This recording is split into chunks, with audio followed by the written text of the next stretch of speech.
Lumaki si Liza May del Rosario sa isang maliit at liblib na baryo ng lalawigan ng Quezon.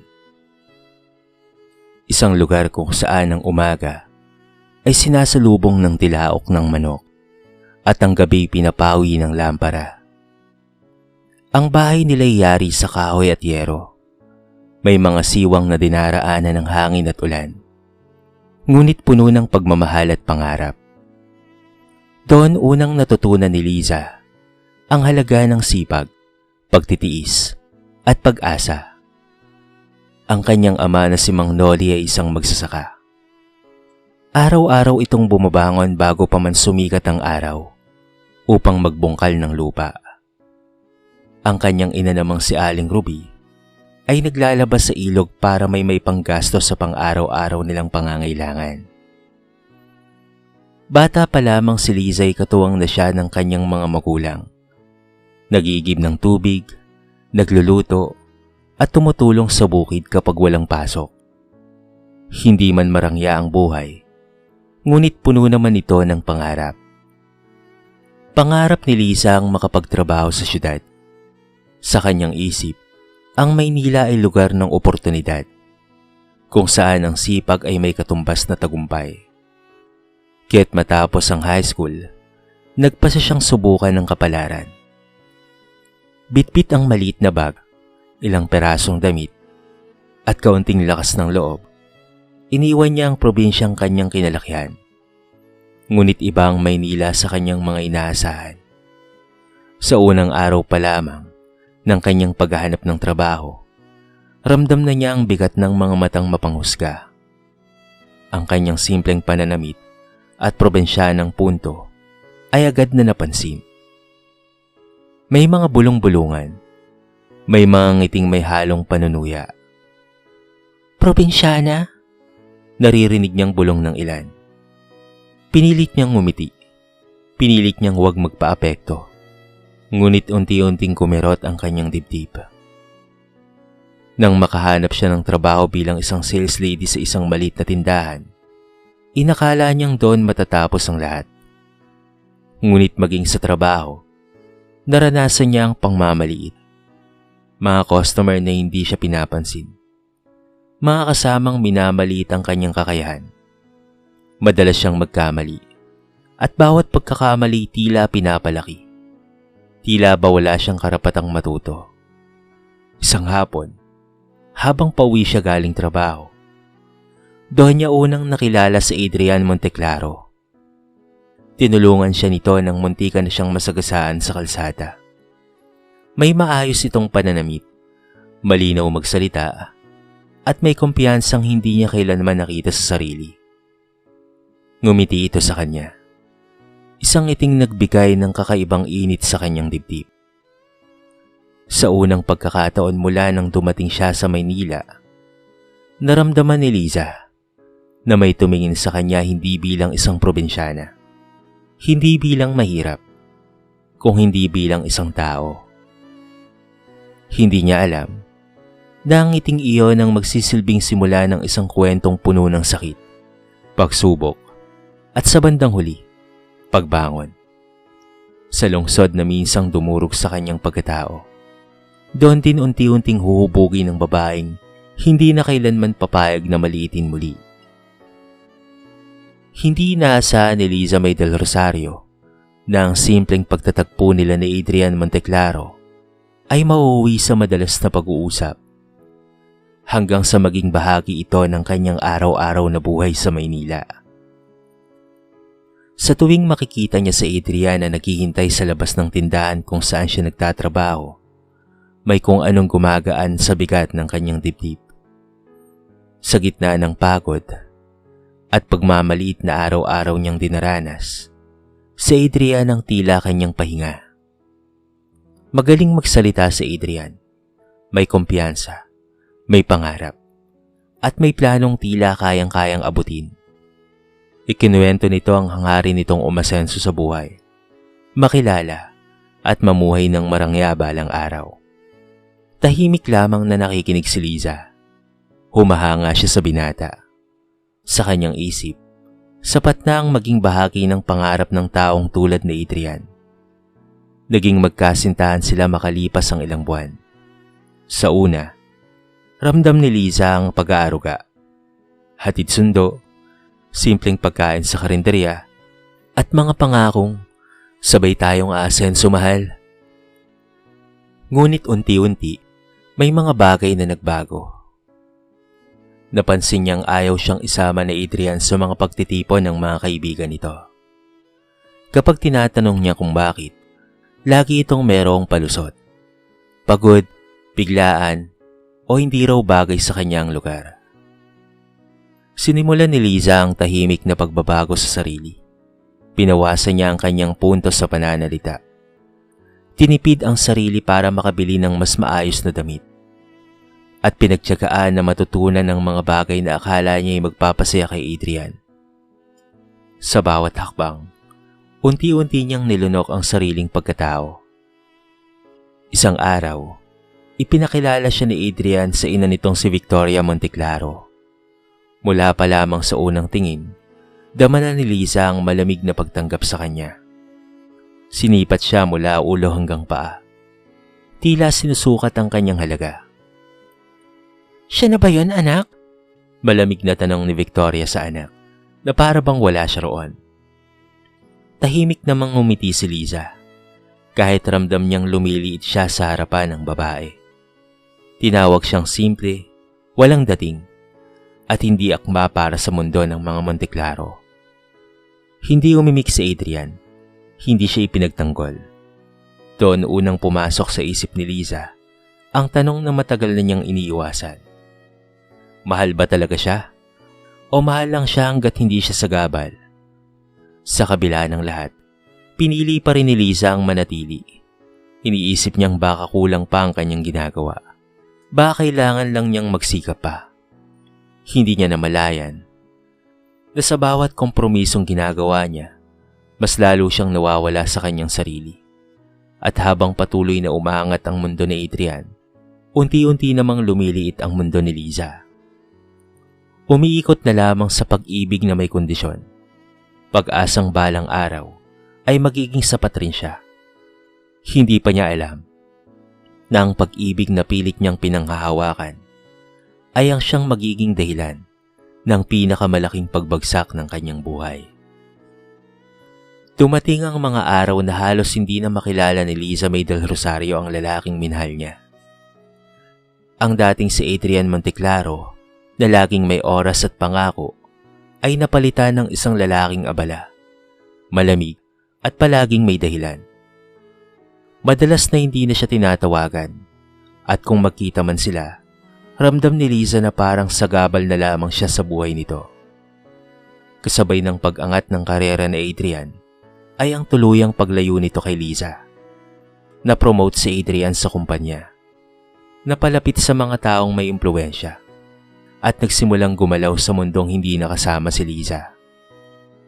Ang mga simpleng date nila noon ay napalitan ng mamahaling kainan na hindi siya inaanyayahan.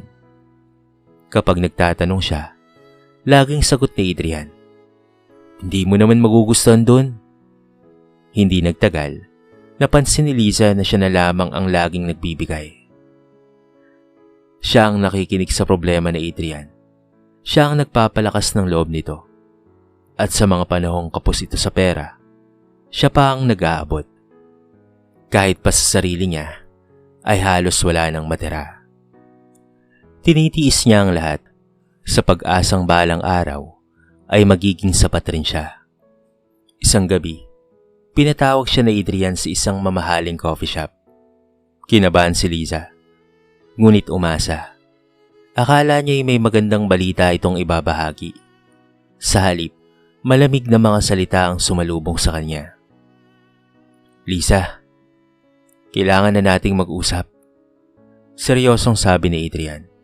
Hindi man lamang siya tinitigan sa mata. Magkaiba na tayo ng mundo. Parang may humigpit sa dibdib ni Liza. Pinilit niyang umiti, ngunit nanginginig ang kanyang mga kamay. "Anong ibig mo sabihin?" Mahina niyang tanong. "It's not working anymore," tugon ni Adrian. "Marami akong responsibilidad ngayon. Kailangan kong mag-focus sa karir ko. At sa totoo lang, hindi ka na bagay sa buhay na tinatahak ko ngayon. Parang binuhusan ng malamig na tubig si Liza. Ang bawat salitang lumalabas sa bibig ni Adrian ay tila patalim na unti-unting pumapatay sa kanyang pag-asa. Hindi niya narinig ang salitang paumanhin, ni ang kahit anong pagsisisi. Tanging pagmamataas at paglayo lamang. Kinabukasan, nalaman ni Liza ang mas masakit na katotohanan. May bago na palang babae sa Adrian. Isang babaeng edukada, may kaya, taga Maynila at tanggap ng pamilya ni Adrian. Doon niya tuluyang naintindihan. Ginamit lamang siya nito sa panahong kailangan siya at iniwan nang hindi na siya kailangan. Wasak ang puso ni Liza. Nawalan siya ng gana sa trabaho at gabi-gabi umiiyak hanggang sa mapagod. Ang Maynila, na minsang pinangarap niyang magbigay ng pag-asa sa kanya, ay naging simbolo ng kanyang pagkatao. Mas minahal at mas pinili niya si Adrian kaysa sa kanyang pamilya, at iyon ang malaking pagkakamali niya.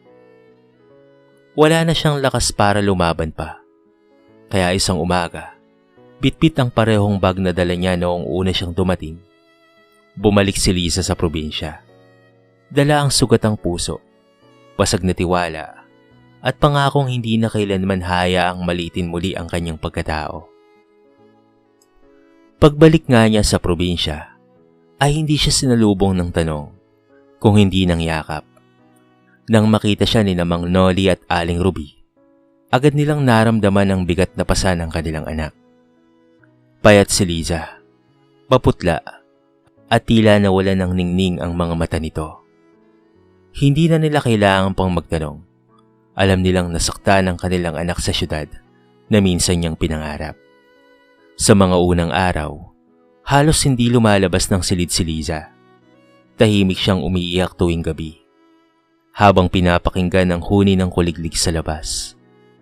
Sa bawat pag-idlip, bumabalik ang mga alaala, ang mga salitang binitawan ni Adrian, ang malamig na tingin ng ina nito, at ang pakiramdam ng pagiging kulang at hindi sapat.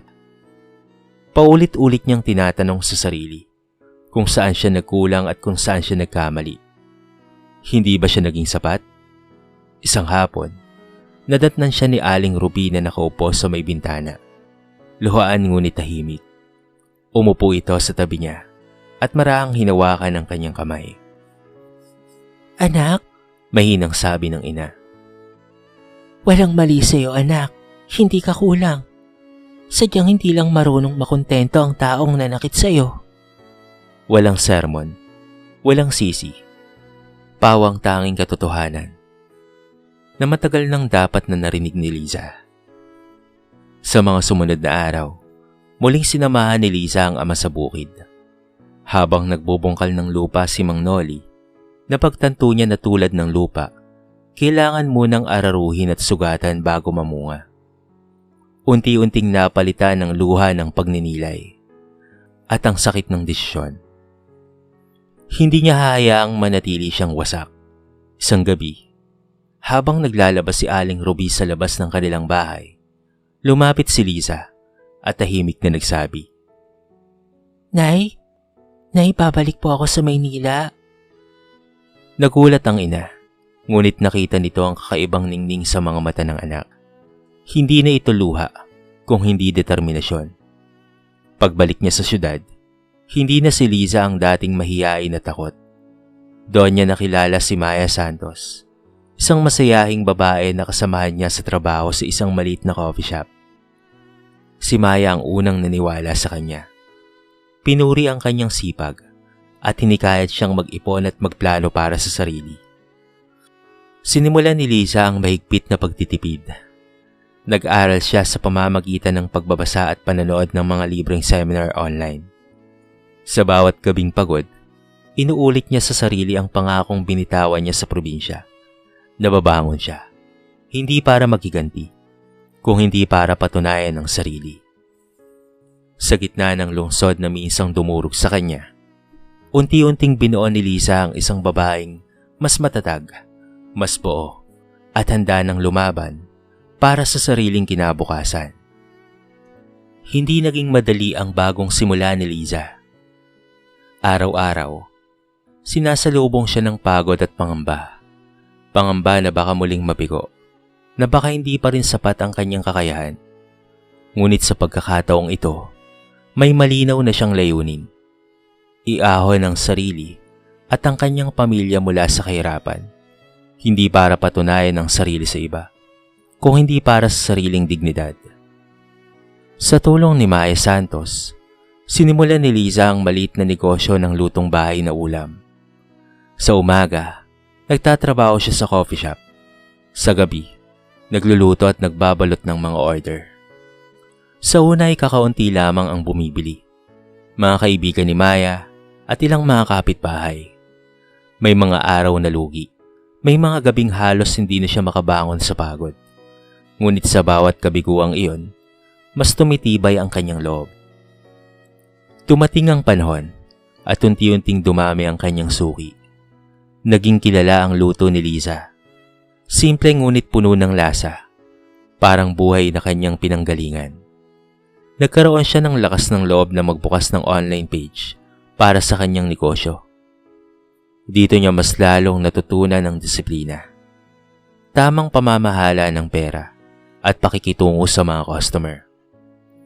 Hindi rin nawala ang mga pagsubok. May mga pagkakataong niloko siya ng supplier, may mga order na hindi nabayaran, at may mga gabing umiiyak siya sa pagod at takot. Ngunit sa halip na sumuko, mas pinili niyang matuto. Dahan-dahan niyang binuo ang kumpiyansa sa kanyang sarili. Isang bagay na matagal na niyang ipinagkait sa kanyang sarili noon. Isang araw, may isang lalaking pumasok sa coffee shop kung saan siya nagtatrabaho. Ito ay si Enzo Ramirez, isang negosyanteng naghahanap ng bagong food supplier para sa kanyang kumpanya. Napansin nito ang sipag at pagiging maasikaso ni Liza. Sa isang simpleng usapan, ibinahagi ni Liza ang kanyang maliit na negosyo. Hindi niya inaasahan na magpapakita si Enzo ng interes. Matapos matikman ang luto ni Liza, inalok siya ni Enzo ng pagkakataong makipag-partner sa mas malaking proyekto. Kinabahan si Liza. Natakot siyang baka masyado itong malaki para sa kanya. Ngunit sa tulong ng payo ni Maya at sa lakas ng loob na matagal nang hinubog, tinanggap niya ang hamon. Unti-unting lumawak ang negosyo ni Liza. Nakapagpapadala na siya ng tulong sa probinsya, nakapag-ipon, at higit sa lahat, natutong igalang ang sariling kakayahan. Hindi na siya ang babaeng madaling maliitin. Sa bawat tagumpay, tahimik niyang pinapasalamatan ng mga luha at sugat na minsang muntikan ng sumuko, dahil sila ang humubog sa babaeng unti-unting umaangat. Lumipas ang ilang mga taon, at ang pangalang Liza May del Rosario ay hindi na lamang basta naririnig, ito'y kinikilala na. Mula sa maliit na lutong bahay na negosyo, unti-unti niyang napalawak ang operasyon hanggang sa maging isang respetadong kumpanya ng food services. May sarili na siyang opisina, may mga empleyado, at mga kontratang dati pinapangarap lamang niya. Ngunit sa kabila ng tagumpay, nanatili ang kanyang pagiging simple at tahimik. Isang umaga, habang abala si Risa sa pag-review ng mga dokumento, ipinalita sa kanya ni Maya na may bagong batch ng mga aplikante para sa isang bakanting posisyon sa kumpanya. Hindi na yun kakaiba. Marami ang nais na magtrabaho sa ilalim ng kanyang pamumuno. Ngunit nang makita ni Liza ang isang pangalan sa listahan, biglang nanlamig ang kanyang mga kamay. Adrian Monteclaro. Saglit siyang natigilan. Ilang taon na ang lumipas mula nang huli silang magkita. Ngunit sariwa pa rin ang alaala ng sakit. Sa kabila ng lahat, pinili ni Liza na maging profesional. Isama siya sa interview. Mahinahon niyang sabi, kahit may bagyang panginginig ang kanyang tinig. Nang pumasok na sa Adrian sa silid, halos hindi siya makilala ni Liza. Wala na ang dating kumpiyansa nito. Napalitan ito ng pagod at pag-aalinlangan. Hindi na rin ito kasing gwapo noong dati. Kupas ang suot na damit at para bang masyadong stress sa buhay. Samantala, si Liza ay nakaupo sa likod ng mesa. Maayos ang bihis, tuwid ang tindig, at malinaw ang tinig. Tahimik na nagulat si Adrian nang mapagtanto niyang ang babaeng minsang iniwan niya ang siya ngayong hatol sa kanyang kapalaran. Habang isinasagawa ang interview, ramdam ang tensyon sa pagitan nila. Ikinuwento ni Adrian ang pagkatalo ng kanyang pamilya, ang pagkalugi ng negosyo ng mga Monteklaro, at ang pagkawala niya ng trabaho. Hindi siya humingi ng awa, ngunit ramdam ni Lisa ang hiya sa kanyang mga mata. Sa uli, tinanggap ni Lisa si Adrian bilang empleyado, hindi dahil sa awa, kung hindi dahil naniniwala siyang ang trabaho ay para sa mga handang magsikap. Malinaw ang kanyang mga patakaran, respeto, professionalism, at walang puwang para sa nakaraan. Sa unang araw ni Adrian sa trabaho, kumalat ang bulong-bulungan sa opisina. Walang alam ang mga empleyado sa kanilang nakaraan, ngunit dama nila ang kakaibang distansya. Samantala, si Liza ay nanatiling kalmado, hindi nagiganti, hindi nagmamalaki. Sa bawat utos na ibinibigay niya, may dignidad at katahimikan. Sa pagkakataong iyon, tuluyan na ngang napagtanto ni Adrian ang bigat ng kanyang pagkakamali noon. Ang babaeng minsang minaliit niya ay siyang babaeng nagbigay sa kanya ng pangalawang pagkakataon. Hindi bilang minamahal, kung hindi bilang leader. Tahimik ang opisina ng formal na humarap si Adrian Monteclaro kay Liza May del Rosario, matapos ang ilang buwang pagtatrabaho sa ilalim ng kanyang pamumuno. Malaki ang ipinagbago ng lalaki. Mas masipag na ito, mas mapagpakumbaba, at tahasang iniiwasan ng anumang pahiwatig ng pamilyaridad. Sa kabila nito, ramdam ni Liza ang bigat ng hindi pa nasasabi. Liza, maingat na simula ni Adrian. Napayo ko ang ulo. Gusto kong humingi ng tawad. Nanginginig ang kanyang tinig. Mali ako noon. Ginamit lang kita. At iniwan na ang akala ko'y mas may halaga ang mundo ko kaysa sa'yo. Tahimik na nakinig si Liza. Wala nang kirot ang mga salitang iyon. Wala na ring galit. Sa halip, may kakaibang kapayapaan. Matagal na akong nagpatawad. Mahinaon niyang sagot. Hindi para sa'yo, kung hindi para sa sarili ko. Hindi na humiling si Adrian ng ikalawang pagkakataon. Alam niyang huli na. Ang paghingi niya ng tawad ay hindi para bumalik, kung hindi para tuluyang magpaalam sa nakaraan. Sa unang pagkakataon, nakita ni Liza ang dating minahal bilang isang ordinaryong tao. Hindi na pedestal, hindi na sugatan. Naniniwala rin siya na natanggap na ng ina nito ang karma sa ginawa nitong pangmamaliit sa kanya noon. Sa mga sumunod na buwan, mas lalo pang lumago ang negosyo ni Liza. Nagbukas siya ng programa para sa mga probinsyanang babae na nais magsimula sa syudad. Trabaho, pagsasanay, at pag-asa. Inalala niya ang kanyang sariling pinagdaanan at piniling maging tulay, hindi pader. Sa bawat pagtanggap niya sa kanila, hindi nawawala ang mga paalala at payo. Bilang isang probinsyanang dating nakaranas ng kalupitan ng Maynila.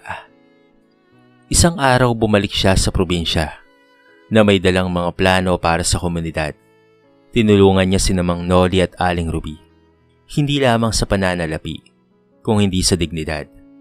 Ipinagmamalaki niya ang kanyang pinanggalingan. Sa harap ng lumang bahay na minsang pinuno ng luha, napangiti siya. Doon niya napagtanto ang tunay na tagumpay ay ang manatiling buo. Ipinagawa niya ang kanyang mga magulang ng malaking bahay sa harap ng kanilang dating bahay. Maayos na namumuhay ang mga ito ngayon.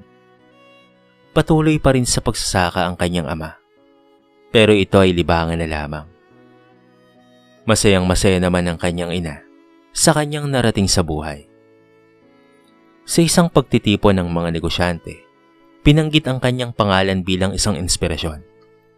Hindi niya binanggit ang sakit, ang pangmamaliit o ang mga luhang nadaanan.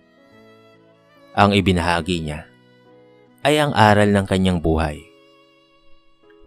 Hindi kailangang magbago ng pagkatao para maging karapat-dapat. Kailangan lang maniwala sa sariling halaga. Sa uli, si Liza May del Rosario ay hindi nagtagumpay dahil napahiya ang mga nanlait. Kung hindi, dahil pinili niyang bumangon. At sa mundong minsang tumingin sa kanya ng mababa, nakatayo siya ngayon ng tuwid. Isang babaeng hindi na kailanman mamaliitin pa ng iba. Ang kwento ni Liza ay nagpapaalala sa atin na ang kahirapan, simpleng anyo, at pinanggalingan ay hindi sukatan ang halaga ng isang tao. Ang pagmamaliit at panlalait ng iba ay refleksyon ng kanilang kakulangan, hindi ng kakayahan ng inaapi. Itinuturo ng kwento na ang tunay na pag-angat ay nagsisimula sa loob. Kapag natutunan mong ikalang ang iyong sarili, magsikap ng tahimik, at huwag hayaang wasakin ka ng mga salitang mapanakit, darating ang tamang panahon ng tagumpay. Hindi kailangang gumanti o maghiganti.